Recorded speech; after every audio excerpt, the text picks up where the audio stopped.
बात पते की। बात पते की। बात पते की। दोस्तों नमस्कार। दोस्तों केंद्र सरकार और राज्य सरकार द्वारा एक योजना जो बड़े वृहद तौर पर चलाई जा रही है, सौर ऊर्जा। तो उसको लेकर आज हमारे साथ मौजूद हैं राजकुमार जैन जी। तो जैन साहब, हम बात करते हैं सौर ऊर्जा की। तो सबसे पहले तो मैं ये चाहूँगा कि बारे में थोड़ा सा बताएं। जी, मैं Rajkumar Jain, proprietor Kumar battery house. आपको आज राहुल जी के साथ हम बताएंगे कि सौर ऊर्जा के अंतर्गत क्या लाभ आपको मिलता है और प्रधानमंत्री के द्वारा सेंट्रल की सब्सिडी और स्टेट की अपने सब्सिडी किस तरह से आपको मिलेगी, ये हम आपको बताएंगे। Of grid on grid solar के बारे में भी बताएंगे, जिससे कि आपको ये जानकारी हो कि ऑफ ग्रिड क्या होता है और ऑन ग्रिड क्या होता है। तो सबसे पहले तो दर्शकों के साथ मैं भी ये जानना चाहूँगा, बहुत अच्छी बात है सोलर ऊर्जा। सौर ऊर्जा ये है क्या और कितने प्रकार के जो यंत्र है ये लग रहे हैं बाजार में? देखिए, कई कंपनियां अपने सोलर पैनल बना रही हैं, जिसके अंतर्गत आपको अडानी का पैनल मिलता है, लुमिनस का पैनल मिलता है, यूटीएल का पैनल मिलता है, ईस्टर्न का पैनल मिलता है। ऐसे अदर कई कंपनियां हैं, विक्रम का पैनल मिलता है, ये बनाते हैं। कुछ कंपनियां इन्वर्टर बनाती हैं, जिनके इन्वर्टर लगते हैं।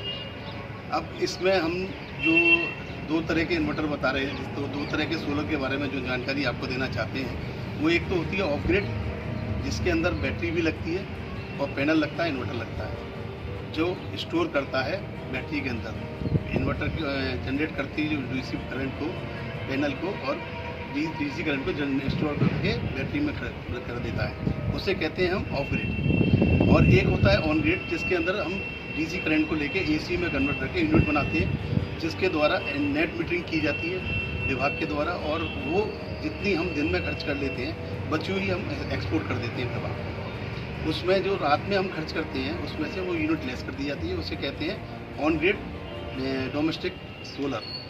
तो ये सबसे फ़ायदे का चीज़ है, इसी में सब्सिडी मिलती है हमें। बाकी ऑफ ग्रिड में किसी भी तरह की सब्सिडी का प्रावधान नहीं होता है। ऑफ ग्रिड वहीं लगाया जाता है जहाँ पर लाइट ज़्यादा जाती है। ऑन ग्रिड उस जगह लगाया जाता है जहाँ लाइट कम से कम जाती है, तभी हमें बेनिफिट मिलता है इसका। अगर सब्सिडी की बात करें तो सब्सिडी क्या है, कितनी है और किस किलोवाट पे कितनी मिलती है? सब्सिडी के 3 पार्ट बनाए हैं।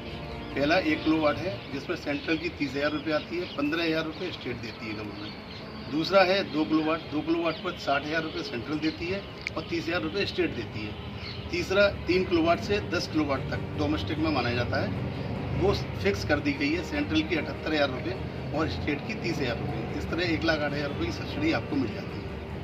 तो वहीं अब अगर हम बात करें सोलर की, तो इसकी मजबूती को लेकर क्या रहता है? मजबूती को लेके ये है कि तो इसका पैनल की मैं वारंटी के बारे में बता दूं आपको कि पैनल की वारंटी 25 साल की रहती है। इन्वर्टर की वारंटी 10 से 8 साल तक रहती है, 8 से 10 साल रहती है। ये अलग अलग कंपनियों के ऊपर डिपेंड करता है। पैनल की सारे तरह के पैनलों की 25 साल की वारंटी होती है। लाइफ बहुत अच्छी रहती है। इंस्टॉल करने के बाद इसकी जो स्ट्रक्चर लगता है, वो जीआई का स्ट्रक्चर लगता है। वायरिंग बहुत अच्छी वायरिंग की जाती है। इसके स्ट्रक्चर को मजबूती देने के लिए इसके आरसीसी के पिलर बनाए जाते हैं, जिससे कि ये मजबूती से पकड़े जाए, और बहुत तेज़ी से आंधी आए तो वो आंधी में उड़े ना। तो इसके लिए बहुत अच्छी तरह से इसको इंस्टॉल किया जाता है। अच्छे नट बोल्टों से इसे टाइट किया जाता है, कैंची लगाई जाती है, तो मजबूती इतनी दी जाती है कि 110 से लेकर 150 किलोवाट मीटर तक रफ्तार से भी अगर आंधी आए तो वो उड़े ना। तो उसकी ये इस तरह से इंस्टॉल किया जाता है। और बाकी ऑनलाइन के लिए, उसके लिए ऑन ग्रिड के लिए तरीके ये हैं कि सबसे पहले आप पोर्टल पे जाके रजिस्ट्रेशन कराते हैं। उसके बाद रजिस्ट्रेशन के बाद जब विभाग आपको एनओसी के रूप में टीएफआर दे देता है, तब जो भी डीलर, जो भी आप वेंडर को चूज़ करते हैं, उस वेंडर के थ्रू ये इंस्टॉल किया जाता है।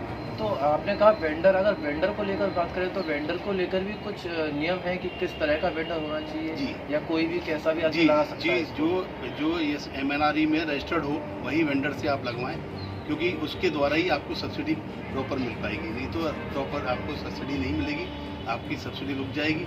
बिना वेंडर के आप नहीं लगा सकते। जिन सब लोगों को एक और भ्रामक है कि किस छत पर लगेगा, क्योंकि कुछ लोगों के प्रश्न हमारे पास भी आए कि हमारी छत गाटर पत्थर की है या लेंटर की है, तो हम कैसे लगाएं? भाई दूसरा एक प्रश्न ये भी है लोगों का कि इसकी ज़मीन से ऊंचाई कितनी रखें। कुछ लोग, कहीं पर हम देखते हैं कि 15 फुट है, कहीं पर 8 फुट है, कहीं पर 10 फुट है और कहीं पर ही छतों पर ही रखा हुआ है, तो उसको लेकर क्या है? देखिए, सबसे पहले तो ये है कि गाटर पत्थर की छत पर भी आप लगा सकते हैं, आरसीसी की छत पर भी आप लगा सकते हैं, क्योंकि इसको मजबूती देने के लिए आपको आरसीसी का वर्क ज़रूर कराना पड़ेगा। जो भी आपके लेग्स बनते हैं इसमें, उसको आरसीसी के पिलर से अगर आप मजबूती से दबा लेते हैं, बंधा लेते हैं, तो वो उड़ने के चांस कम रहते हैं। पहले तो उसके लेग्स को हम फास्टनर से लगाते हैं, उसके बाद आरसीसी के पिलर बनाए जाते हैं, जो लगभग कम से कम 1.5 फुट तक आप लगा सकते हैं, 1.5 बाई 1.5 के, और भी ज़्यादा लगा सकते हैं।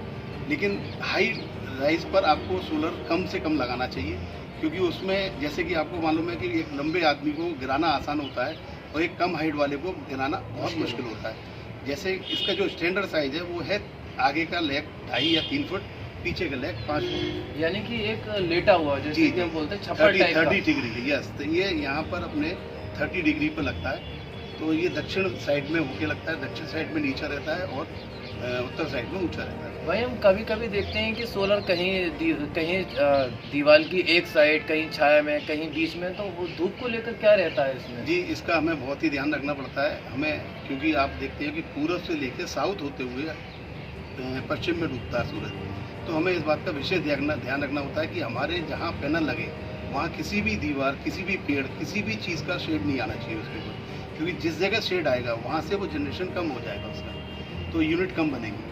तो इसलिए इसका बिल्कुल ध्यान रखना होता है कि हमें धूप ना उस पर रुके, किसी तरह की कोई शेड ना है।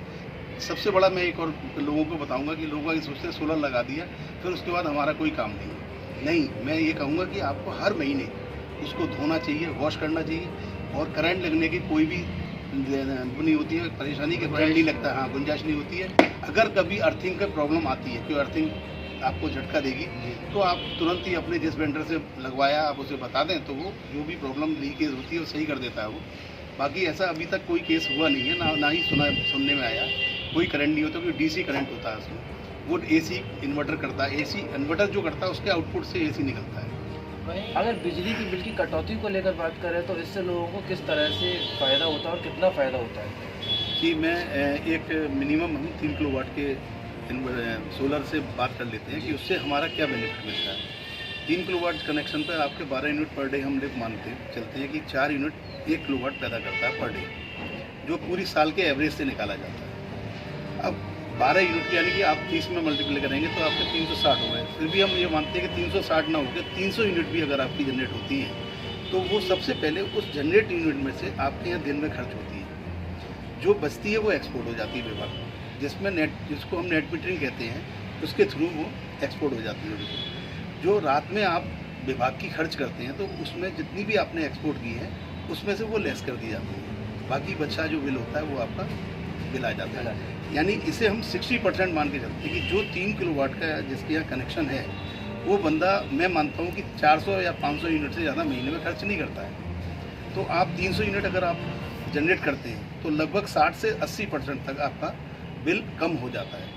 अगर हम 60% भी मान के चलें मिनिमम, तो हम देखेंगे कि 3 साल में जो पैसा आपका लगता है सब्सिडी मिलने के बाद, जो पैसा लगता है वो 3 साल में आपका सेव हो जाता है।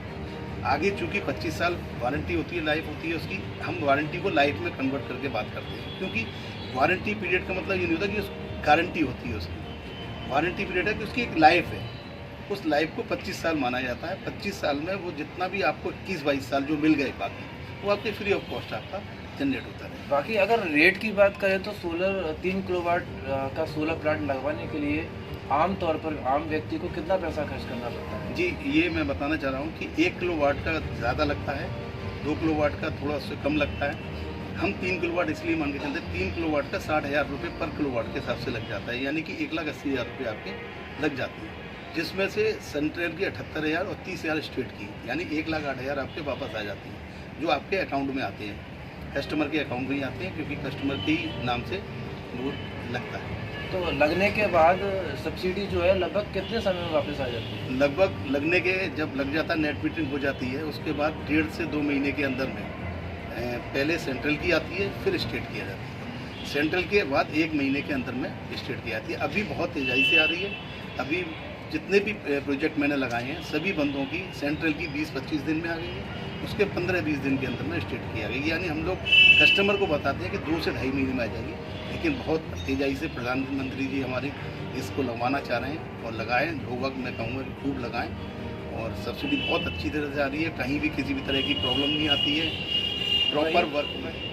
वहीं आपने बोला कि सोलर प्लांट जो है 1,80,000 में लग रहा है। आमतौर पर आम लोगों के लिए ये बहुत बड़ी रकम है, तो इसको लेकर भी बैंक द्वारा या कहीं किसी और से फाइनेंस हो सकता है लोगों को? जी जी, आज सभी बैंकों को ये प्रधानमंत्री जी ने बोला है कि सभी बैंकें इसको फाइनेंस करें और कोई भी बैंक आपको इसमें बड़ी इजीली फाइनेंस कर सकती है और बहुत ज़्यादा इंटरेस्ट भी नहीं होता, 9 से 10% के इंटरेस्ट होता है, जिसमें आपको बहुत ज़्यादा लंबे समय तक भी लोन लेने की आवश्यकता नहीं पड़ती है, क्योंकि 2 महीने में आपकी 1,08,000 रुपये आ जाते हैं, वो आप वापस कर देते हैं। बाकी रहा अमाउंट वो आप अपना 4 महीने 6 महीने में दे दीजिए, बस हो जाता है। तो बहुत ही अच्छी जानकारी रही। राजकुमार जैन जी ने हमें बहुत अच्छी जानकारियाँ दी। उन्होंने बताया कि सोलर प्लांट को लगवाने के बाद हम किस तरह से अपनी बिजली के बिल में कटौती कर सकते हैं, और वहीं उन्होंने यह भी बताया हमको कि सोलर प्लांट लगाने के बाद हमें किन सावधानियों के साथ सोलर को साफ़ करते रहना है, जिससे कि हमें वो अधिक यूनिट्स बनाकर दे और हमारे बिजली के बिल में कटौती होती रहे। धन्यवाद।